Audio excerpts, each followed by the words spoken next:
नगीना में लड़ाई किसके साथ है?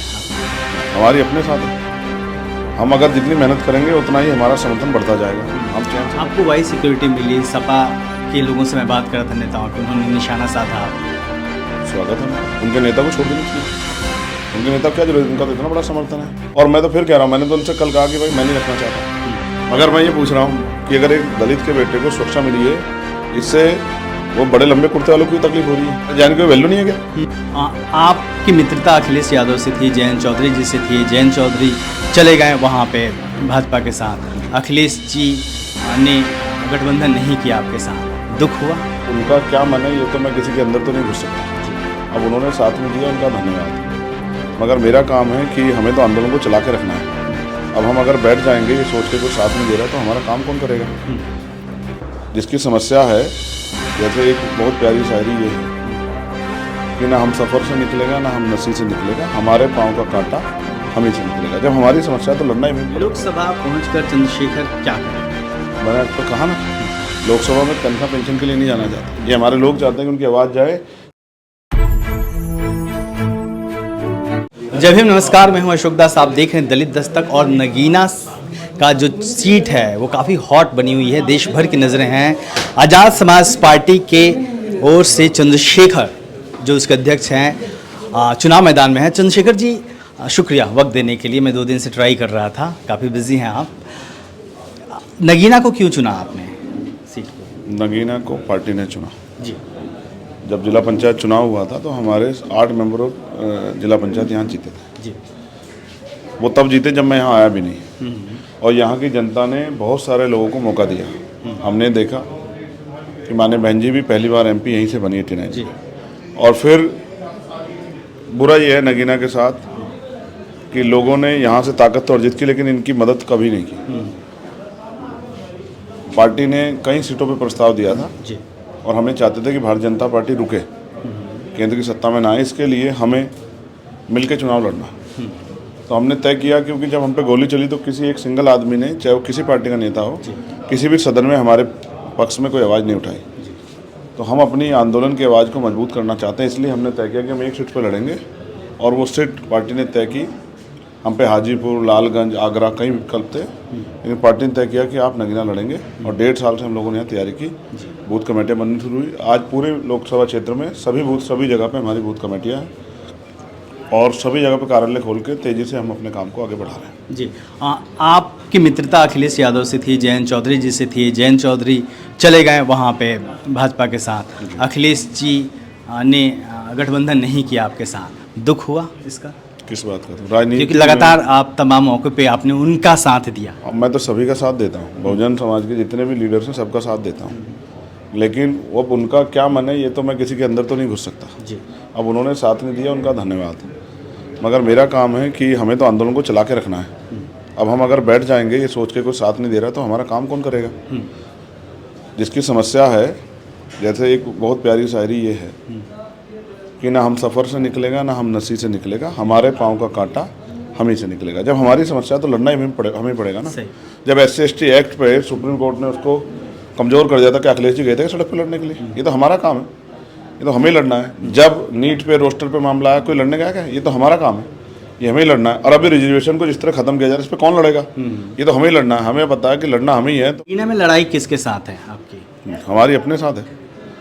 हम अगर जितनी मेहनत करेंगे उतना ही हमारा समर्थन बढ़ता जाएगा। हम चैन से बैठ जाएंगे तो इसका बाद विरोधी इसका गलत प्रचार करेंगे। तो इसलिए हम अपने काम को जिम्मेदार से कर रहे हैं। और क्योंकि ये राजनीतिक लड़ाई है, हम भी शक्ति हासिल करना चाहते हैं, दूसरे लोग भी हासिल करना चाहते हैं। भाजपा सेंटर में भी है, स्टेट में भी है। जनता ने उनको मौका दिया, जैसे उन्होंने कार्य करे उससे जनता में उनका समर्थन और विरोध वो जनता आपके सामने है। तमाम लोग उनसे परेशान हैं, व्यापारी हो, नौजवान हो, महिलाएं हो। बेरोजगारी इतनी बढ़ी हुई है, महंगाई ने कमर तोड़ दी है। और फिर जिस तरह से भ्रष्टाचार को ने 15-15 लाख करोड़ रुपए पैसे वालों का, पूंजीपतियों का माफ़ हो जाता, किसान का, मजदूर का 2,000 रुपये माफ़ नहीं होता, तो जनता में बड़ा आक्रोश है। पेट्रोल डीजल के दाम आसमान छू गए हैं।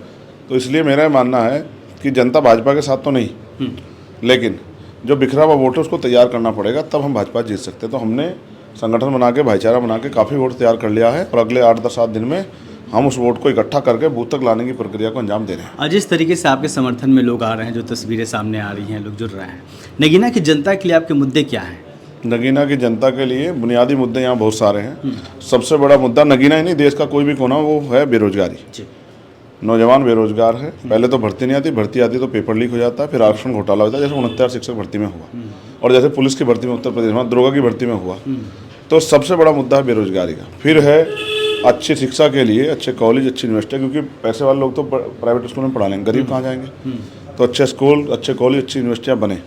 यहाँ एक भी बड़ा हॉस्पिटल नहीं है जहाँ गरीब अपना इलाज आसान से करा दे। मैं मानता हूँ कि इनमें जनता की नहीं, नेताओं गलती है। नेताओं ने कभी पार्लियामेंट में जा कहा ही नहीं कि यहाँ बड़े हॉस्पिटल की जरूरत है। मैं चाहता हूँ यहाँ एम्स जैसे हॉस्पिटल बने।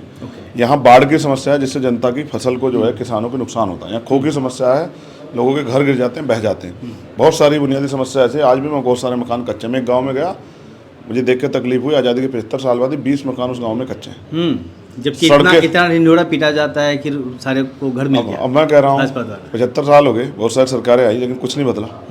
तो इसका मतलब ये है कि जनता के मुद्दे कभी नेताओं के लिए मुद्दे थे ही नहीं। तो इसलिए, और सामाजिक न्याय, इसको समझना पड़ेगा। सामाजिक न्याय कहने से नहीं होता, समझना पड़ेगा कि सामाजिक न्याय क्या है। जिसकी इतनी संख्या बारी उसकी इतनी हिस्सेदारी। प्रमोशन रिजर्वेशन SC ST को मिलना चाहिए, सुप्रीम कोर्ट ने कहा। किसी नेता को फर्क पड़ा क्या? कभी किसने आवाज़ उठाई हो?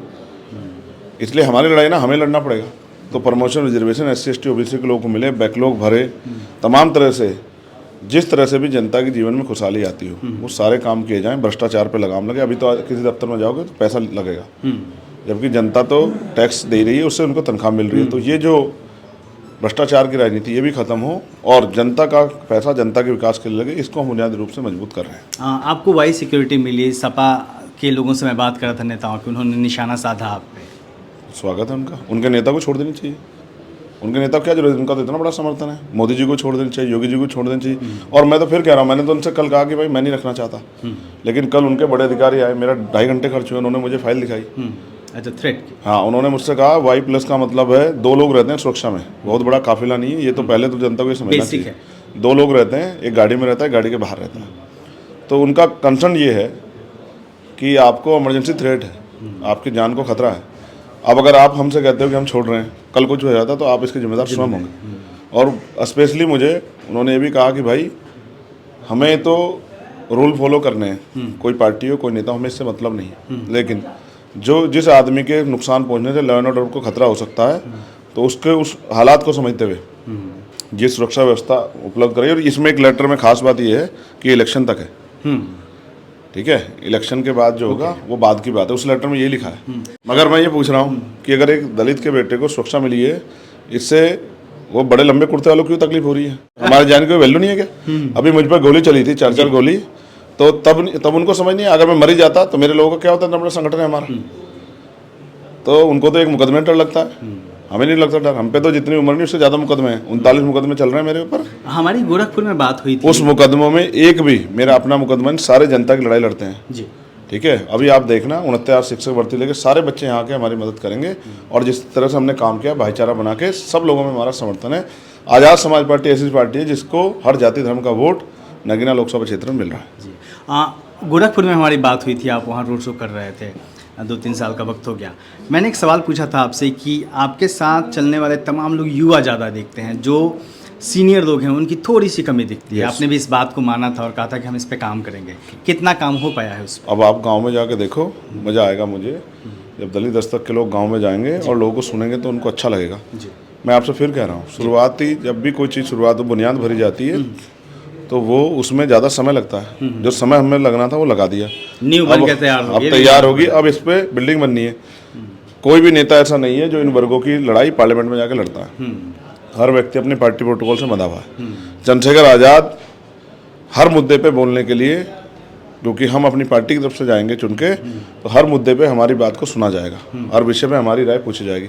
हम अपनी बात भी रखेंगे और जो हमारे मुद्दे हैं, चाहे नगीना जुड़े हों या देश भर से जुड़े हों, उनको भी हम जोर शोर से उठाएंगे, जिससे कि सरकार से जो हमारे छिने हुए अधिकार है उनको ले सकें। लोकसभा पहुंचकर चंद्रशेखर क्या करेंगे? मैंने आपको कहा ना, लोकसभा में तनख्वाह पेंशन के लिए नहीं जाना चाहता। ये हमारे लोग चाहते हैं कि उनकी आवाज़ जाए। जिस तरह से आज निजीकरण हो रहा है, जिस तरह से आज जो है तमाम संवैधानिक संस्थाओं को कुचला जा रहा है, जिस तरह से आरक्षण और तमाम चीज़ों को ख़त्म किया जा रहा है, जिससे तरह से आज लोगों के जीवन में समस्याएं तो हैं लेकिन उम्मीद नहीं है, चाहे बेरोजगारी हो, चाहे महंगाई हो और तमाम तरह की चीज़ें। तो अपने लोगों की हम टैक्स देते हैं 52% पिछड़े वर्ग की आबादी, 18-20% शेड्यूल कास्ट ट्राइब की आबादी, हम टैक्स देते हैं मुस्लिम समाज के लोग भी, वो पैसा हमारे लिए हमारे हित में क्यों नहीं लगता?